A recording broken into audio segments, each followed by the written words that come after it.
Bon, si on veut vraiment comprendre pourquoi on tombe malade, il faut d'abord comprendre comment fonctionne notre système immunitaire.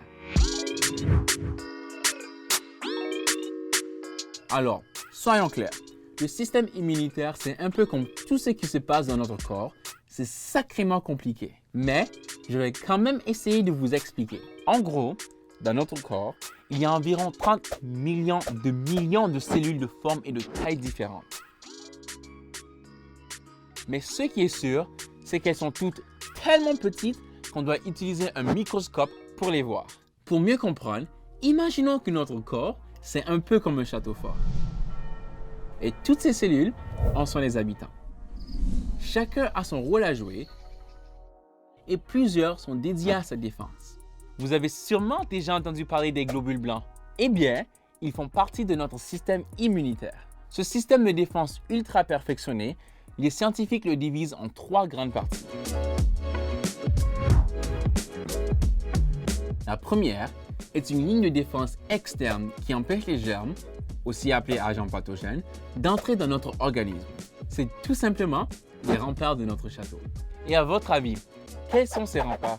Eh bien oui, notre peau ou encore les muqueuses qui recouvrent par exemple l'intérieur de nos poumons ou nos intestins font partie de ces remparts. Mais si les germes réussissent à pénétrer notre organisme à travers la salive de notre bouche ou le mucus de notre nez, alors entre en jeu notre seconde ligne de défense.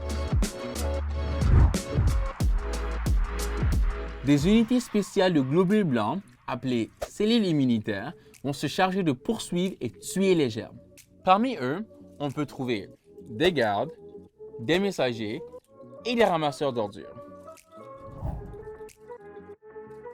Dans certains cas, elles pourront tuer l'ennemi. En revanche, dans d'autres cas, elles auront besoin de renfort. C'est pour cela qu'une dernière ligne de défense existe. On l'appelle mécanisme de défense adaptative. Ce sont nos soldats. Ceux-ci produisent des anticorps en forme de Y qui vont venir recouvrir les germes, les rendant plus délicieux aux yeux des macrophages et neutrophiles. Des cellules mémoire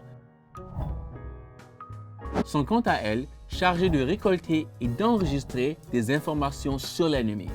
Elles vont alors se rappeler et reconnaître toutes les germes que les soldats ont repoussées afin de mieux les combattre lors d'une prochaine attaque.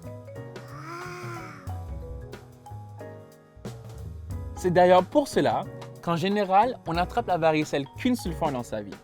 C'est également sur ce principe que fonctionnent les vaccins, mais nous verrons ça plus en détail dans une prochaine vidéo. Voilà, vous savez maintenant tout, ou presque, du système immunitaire. Et surtout, face à la COVID, protégez-vous et protégez les autres. Salut!